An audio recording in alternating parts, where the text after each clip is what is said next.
그 약속 이루는 축복이 우리 가운데 가득하게 도와 주옵소서. 예수님의 이름으로 기도드립니다. 아멘. 사도신경 하심으로 우리의 신앙을 고백합니다. 나는 전능하신 아버지 하나님 천지의 창조주를 믿습니다. 나는 그의 유일하신 아들 우리 주 예수 그리스도를 믿습니다.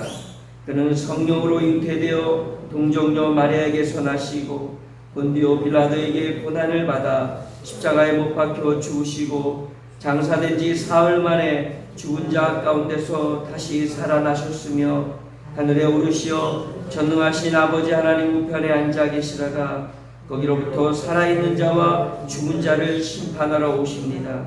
나는 성령을 믿으며 거룩한 공교회와 성도의 교제와 죄를 용서받는 것과 몸의 부활과 영생을 믿습니다. 아멘. 찬송가 150장 통일 찬송가 135장입니다.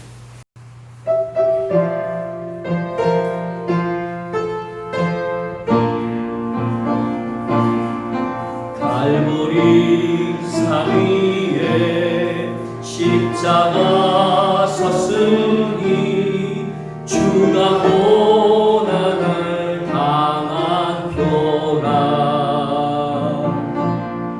험한 십자가를 내가 사랑하는 주가 보혈을 흘림이라.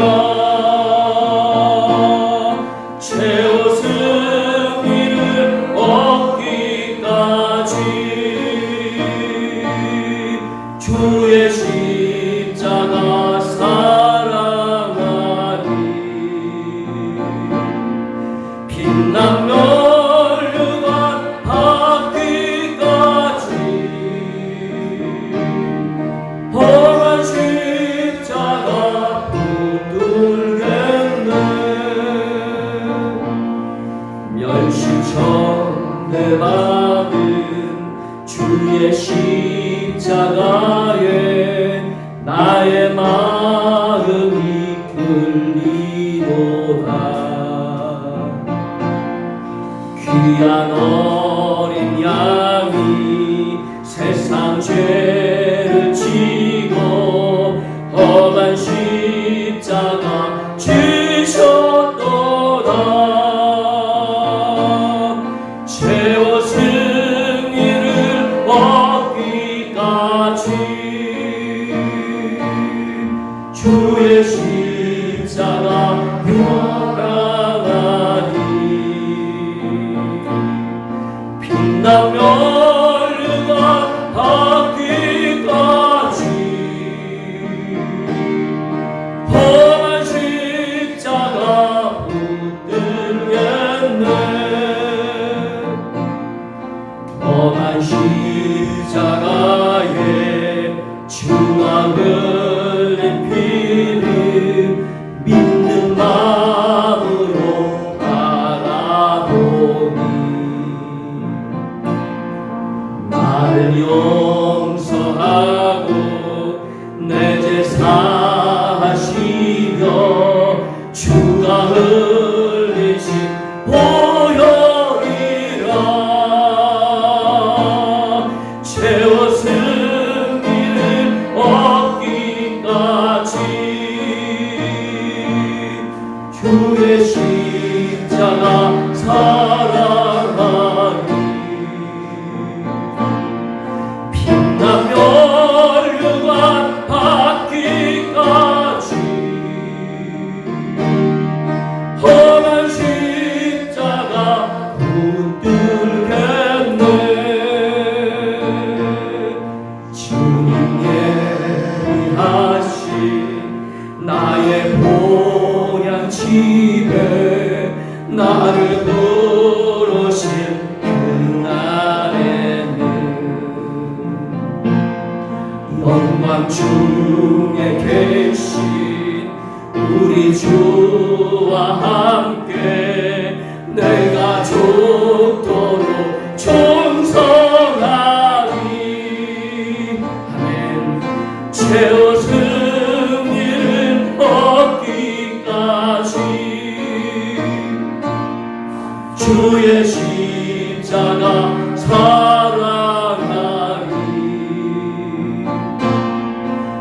나 멸류관 받기까지 험한 십자가 붙들겠네.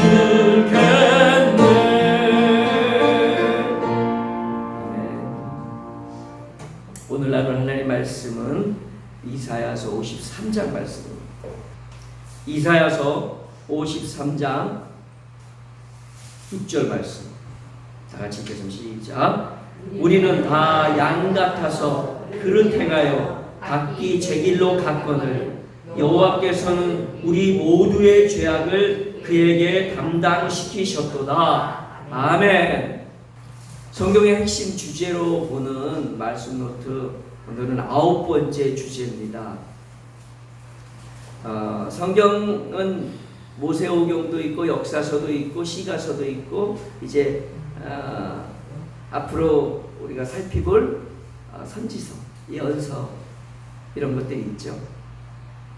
선지서와 예언서는요, 예수님의 십자가의 구원을 완성하기 위한 준비들입니다.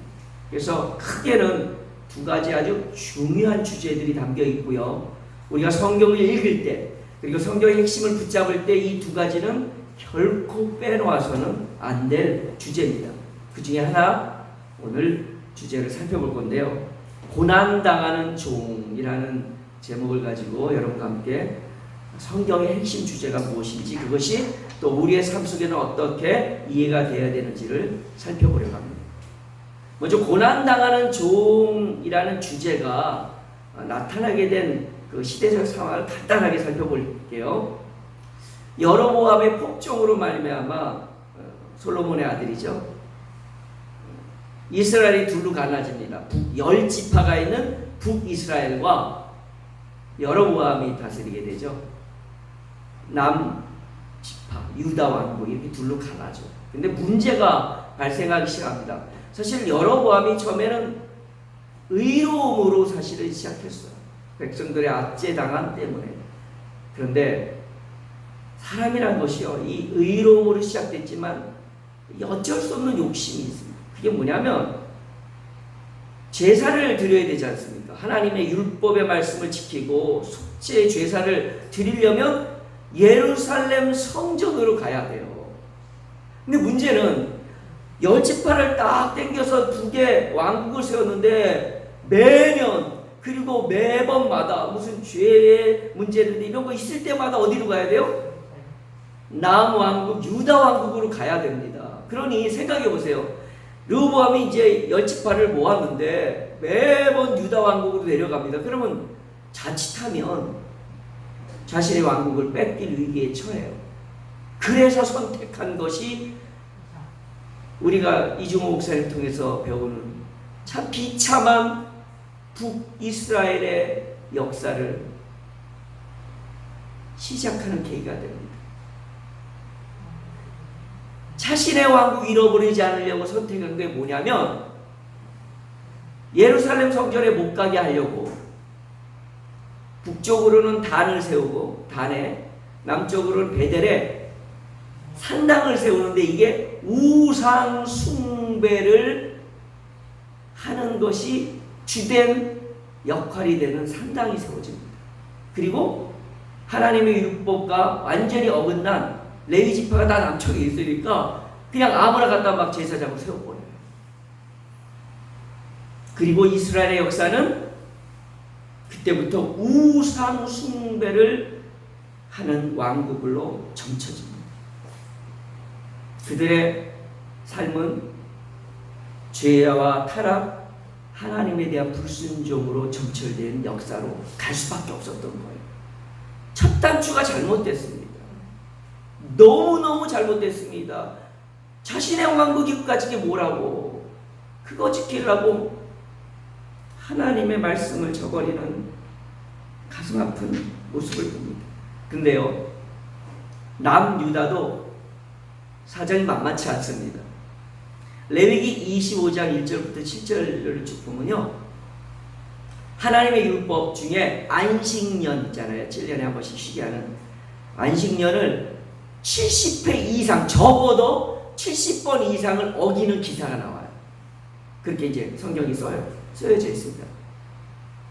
이 70번 정도라면 490년 정도를 하나님 말씀 안 지키고 지 맘대로 살았다는 거예요. 유다 왕. 그것만 아니었습니다. 율법을 아예 지키는 것은 고사하고요, 율법을 통째로 잃어버립니다. 이 다윗 시대, 솔로몬 시대에서 마지막으로 성경에 기록된 공식적인 하나님 말씀을 낭독해서 백성들이 듣는, 왜냐면 그 당시에는 성경책이 이렇게 많지 않으니까 이제 선지서나 이제 성경을 가리키는 서기관들이 성경을 낭독해, 백성들 앞에서. 근데 그게 여호사밧이라는 왕의 시대를 끝으로 290년간을 아예 성경을 낭독을 못합니다. 그러니까 성경이 말씀이 없어진 삶을 사는 거예요. 백성들은요, 아무도 안 읽어주고 읽을 성경을 잃어버려요. 어디 와서 찾냐면 290년이 지난 요시야 왕의 시대에 와서 성전을 청소하다가 두루마리를 발현하고 그것을 읽으면서 백성들에게 낭독하면서 막 울잖아요. 너무 감격스러워요. 아니, 말씀 자체를 아예 통째로 잃어버리는 일을 유다 왕국이 범한 겁니다. 그러니까 250년간 율법의 낭독 없이 그렇게 살았다. 율법을 지키려는 시도조차 하지 않고 말씀을 잃어버린 시대를 사는 유다. 여전히 죄를 범하고 하나님의 심판 앞에서 우리의 죄에 대한 대속과 희생제사 예배가 필요하지만 그런 제사 제도 자체를 무시하고 관심조차 두지 않았습니다. 결국 하나님의 언약은 파괴되고요, 북이스라엘은 BC 722년경에 아수리아에게 멸망당하고 그 130년 후에 바벨론은 유다를 침공해서 정복합니다. 그리고 백성들을 포로로 잡아갑니다. 그리고는 눈물과 고통의 포로 생활 70년이 지납니다. 다시 자신들의 땅으로 돌아왔을 때 뼈저리게 느낍니다. 언약의 말씀을 붙드는 일과 나의 죄를 대속하는 예배가 회복되는 것만이 하나님의 왕국을 존속하는 길이라는 사실을 알고 그들은요, 이 두 가지 회복에 아주 힘을 씁니다. 그러나 선지서를 보면 역부족이라는 사실을 볼 수 있어요. 가슴 아프죠. 그들에게는 장기적이고 본질적으로 해결할 해결책이 필요했던 겁니다. 제사 드리는 것만으로 자신의 죄의 질주를 막을 길이 없었던 거예요. 자신의 자녀들과 이 세상의 죄의 질주를 막을 길이 없었습니다. 어제도 목사님께서 말씀하신 것처럼 어쩌다가 이 세상이 이 지경이 되는지 이걸 뭘로 막겠습니까? 위대한 정치가가 막겠습니까? 사상가가 막겠습니까? 교육자가 막겠습니까? 못 막아요. 이 분노와 억울함과 저주와 저항의 이 마음이요, 이미 우리가 행복하게 살 수 있는 모든 조건을 갖고 있음에도 불구하고 이렇게 망해가는 세상으로 치닫고 있는 이유가 있습니다. 근본적인 문제 해결책이 필요한 겁니다. 오늘 본문은요, 유다 왕국이 포로로 잡혀가기 150년 전에 하나님이 이스라엘을 통하여서 이미 북이스라엘과 남유다가 타락하고 엉망진창이 되었을 때 이스라엘을 통하여 본질적인 문제 해결책으로 예언한 말씀입니다. 여러분 다 아는 것처럼 이사야서 53장은 고난당하는 종 예수 그리스도를 미리 예언한 것이죠. 그것에 대해서는 제가 따로 더 설명드리진 않으려고 합니다. 중요한 것은 성경에는 끊임없이 인간의 고난과 죄의 문제에 대한 해결책들을 질문합니다. 너의 죄의 문제를 어떻게 해결할 것이냐? 너는 어떻게 하나님 앞에 정결히 서고 그 심판대 앞에서 네가 살아남을 수 있겠느냐는 질문을 성경은 계속 던져요. 그런데 이사야서에 와서 하나님은 선지자들을 통하여 이렇게 말합니다. 고난당하는 종이 있는데 그 고난당하는 자의 종의 고난으로 인하여 우리가 나음을 입게 될 것이고 우리가 평화를 누리게 될 것이고 우리가 구원의 은혜를 누리게 될 것이고 그 죄의 문제가 더 이상 이렇게 반복되는 아픔이 아닌 완벽한 해결책으로 우리에게 나타나게 될 것이다. 고난당하는 종으로 말미암아 우리가 평화를 누리게 되었습니다. 오늘 말씀 한번 보겠습니다. 4절 그는 실로 우리의 질고를 지고 우리의 슬픔을 당하였거늘 우리는 생각하기를 그는 징벌을 받아 하나님께 맞으며 고난을 당한다 하였노라. 그가 찔림은 우리의 허물 때문이요 그가 상함은 우리의 죄악 때문이라. 그가 징계를 받음으로 우리는 평화를 누리고 그가 채찍에 맞음으로 우리는 나음을 받았다.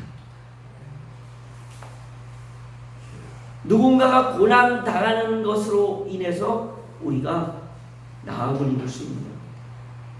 누군가가 그 고난에 동참함으로 인하여 우리가 그 위로 가운데 들어갈 수 있는 겁니다.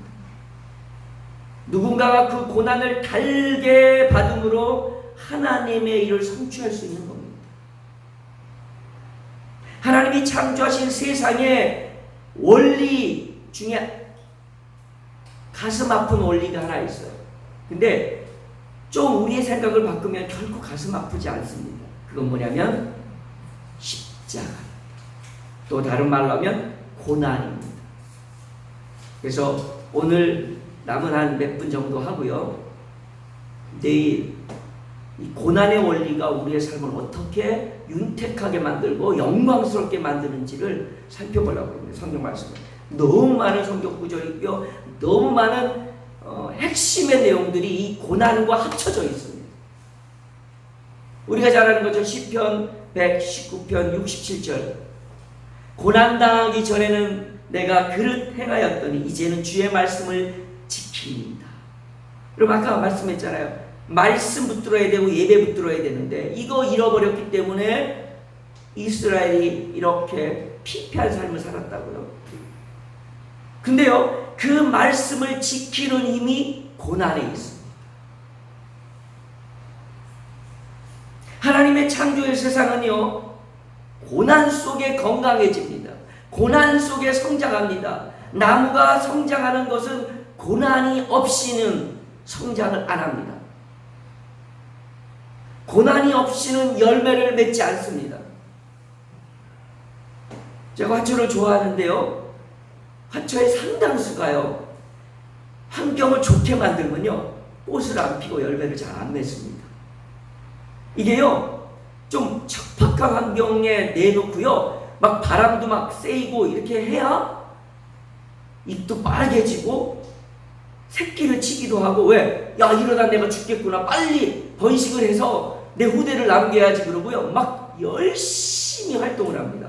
그런데요, 여러분 예쁜 꽃 보려고 그러면요, 환경 좋게 만들면 별로 안 좋은 꽃, 그냥 푸른 것만 해요. 이파리 막 푸르게 나온다니까요. 진짜예요. 근데 고난을 당하면 예뻐지고요, 열매를 맺고 향기가 더 진해집니다. 이게 창조의 원리예요. 여러분, 우리 몸 건강해지려면요, 편안하면 안 됩니다. 그죠? 왜 오늘 이 새벽에 여기까지 걸어오신 분 있잖아요. 이거 편한 겁니까? 차 타고 왜 나오면 얼마나 편합니까? 그런데 걸어오는 고난이 그분에게 할렐루야가 될 겁니다. 아멘? 쉽지 않아. 누가 고난 당하는 걸 좋아하겠습니까? 그래서 제가 오늘 이 시간과 내일 여러분에게 드릴 제안이 있는데 뭐냐면, 하나님 나 고난 당하게 해주세요는 못할지언정 지금 당하고 있는 고난이거나 또 당했던 고난에 대해서는 내게 유익이라고 선포했으면 좋겠습니다. 시편 119편 71절 고난 당한 것이 할렐루야. 만약 이 성경 구절이 고난 당할 것이 그랬으면 어이구, 나 어떻게 살아요? 지금 살아가는 게 쉽지 않은데. 근데 성경은 이렇게 말했어요. 고난 당한 것이 내게 유익이다. 뭐예요? 옛날에 고난 당했던 거. 여전히 나를 찌르고 나를 아프게 만들어요. 그 고난 생각하면 화가 나고 어렵고 힘들어요. 눈물도 나고 아직도 아파요. 상처투성이에요. 그런데 고난 당한 것이 할렐루야. 저는 하나님 말씀이 놀랍습니다. 1.1획도 그냥 대충 쓰자니 우리는요 대충 쓴 거 때문에 다른 사람이 그 말씀이 그 글을 읽다가 상처받아요. 내 성경은요 놀랍습니다. 이로 말미암아 내가 주의 율례를 배우게 하나님의 뜻 알게 되었다는 거예요.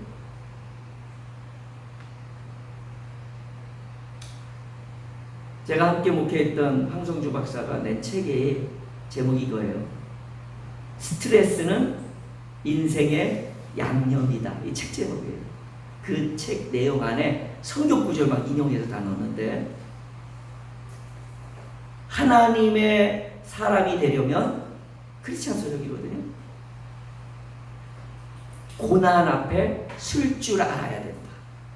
그리고 그런 스트레스와 고난은 적정선이라면 우리를 올바른 길을 가게 하고 우리의 신체를 활성화시키고 우리의 세포가 살아 움직이게 만들고 면역력이 높아지게 만든다는 거예요. 여러분 편안함은요 무너집니다. 약간 우리 몸이 고단해야 돼요. 아멘 하고 싶지 않지만 할렐루야. 혹시 여러분이 나의 삶의 형편 때문에 피곤한 하루를 산다면 그 고난이 쉬 가시길 위해서 기도하시지만 이미 당하고 있었던 고난은 감사합니다. 내게 어떤 축복을 주시려고 이런 고난을 당하게 하셨는지요. 하나님 나의 하나님의 뜻을 깨닫게 하시려고 어떻게 나를 이렇게 고난 가운데 두셨는지요. 베드로전서 4장 1절을 보면 그리스도께서 이미 육체의 고난을 받으셨으니 너희도 같은 마음으로 갑옷을 삼으라. 이는 육체의 고난을 받는 자는 죄를 그쳤음이니. 나는 이렇게 죄를 못 끊는지 몰라요. 그러면요 조금은 고통의 자리로 나아가게 하면 됩니다. 이게 내 죄를 끊치는 방법이에요. 하나님 편안하게 해주세요. 배부르게 해주세요. 등 따시게 해주세요. 라고만 기도하고 죄를 멈출 수 있게 해달라고 기도하면 성경 말씀과 위배되는 거예요. 고난을 여러분 힘들고 어렵고 불편한 거지만 그러나 고난을 도망쳐서 피해 다니기만 하면 안 됩니다. 한 절만 더 하고 오는 말씀을 오늘은 정리하려는데 베드로전서 4장 13절 이어서 가면 오히려 너희가 그리스도의 고난에 참여하는 것으로 즐거워하라. 왜냐하면 이는 그의 영광을 나타나실 때 너희로 즐거워하고 기뻐하게 하려 함이라. 배 고파온 사람이 음식의 고마움에 감격합니다. 배부른 사람은요 고마워할 줄도 감격할 줄도 몰라요. 인생의 고난이 내게 유익입니다. 왜냐하면 하나님의 은혜를 더 많이 누릴 수 있기 때문입니다. 근데 그것을 끝나지 않고 영원한 나라에 가서 하나님이 갚아주신대요. 고난받은 만큼. 여러분 만약에 이 생이 이 한 번으로 끝나면 가능하면 고난 안 받으시려고 하세요. 이 한 번으로 끝나는 인생이면 최대한 편하게 살려고 노력하세요. 나쁘지 않아요. 그런데 영원한 나라가 있고 그 영원한 나라의 보상이 고난의 상태와 고난의 동참함과 그 십자가의 고난을 달게 지는 것으로 보상이 주어진다라고 한다면, 그걸 믿는다면 고난을 오히려 찾아가야 되는 거 아닌가요? 찾아가라는 얘기 아니에요. 저도 싫어요. 고난 당하는 거 별로 행복하지 않아요. 그러나 지금 고난 당하고 있는 마음이 지금 든다면 앞으로 올 고난까지 걱정할 필요는 없어요. 지금 내게 고난이 닥쳐오고 있다면, 그리고 지난 고난 때문에 슬프고 힘들다면, 아프다면 할렐루야, 어떤 복을 주시려고, 어떻게 나를 쓰시려고, 어떻게 이 고난의 비밀을 알게 하시려고, 어떻게 내가 그 영원한 나의 생명의 면류관을 받게 하시려고 이 고난을 내게 주셨는고. 그렇게 고백할 수 있는 우리가 되었으면 좋겠습니다. 눈에서 눈물이 나지만 십자가가 없다면 부활도 없습니다. 고난이 없다면 하나님의 감격의 은혜도 우리 안에 없음을 생각해보며 오늘 이 고백을 하며 이 하루를 시작합니다. 고난이 내게 유익이라. 기도하겠습니다. 하나님, 고난이 내게 유익이라는 이 고백을 어느 누가 그렇게 쉽게 하겠습니까? 그러나 고난 당한 것이 내게 유익임을, 그래서 내가 죄를 멈추게 되고 하나님의 뜻을 알 수 있게 되고 말씀을 지킬 수 있게 되고 하나님의 그 영원한 나라의 그 어떤 것보다도 귀한 하나님의 상급을 받을 수 있는 길이었음을 알기에 내가 당하고 있는 고난, 그리고 내가 당했던 고난을 원망하고 후회하지 않겠습니다. 할렐루야. 나의 생애에 찾아온 고난으로 인하여 주님을 더 찬송하게 하옵소서. 십자가가 없으면 부활이 없는 것처럼 나의 인생의 고난이 나를 더 복되게 하였음을 믿음으로 고백하며 그 약속 붙들고 살아가는 이 하루 되게 도와 주옵소서. 예수님의 이름으로 기도드리옵나이다. 아멘. 하늘에 계신 우리 아버지, 아버지의 이름을 거룩하게 하시며 아버지의 나라가 오게 하시며 아버지의 뜻이 하늘에서와 같이 땅에서도 이루어지게 하소서. 오늘 우리에게 일용할 양식을 주시고 우리가 우리에게 잘못한 사람을 용서하여 준 것 같이 우리 죄를 용서하여 주시고 우리를 시험에 빠지지 않게 하시고 악에서 구하소서. 나라와 권능과 영광이 영원히 아버지의 것입니다. 아멘. 우리 이 시간에 이렇게 기도합시다. 주님이 고난 당하셨는데 어찌 내가 나의 이 작은 고난을 힘들다 하리요. 주님의 십자가를 생각하는 이 아침, 그 십자가를 생각하며 내가 받는 고난을 주님께 올려드리는 시간 되었으면 좋겠습니다. 우리 다 같이 함께 기도하며 나갑시다.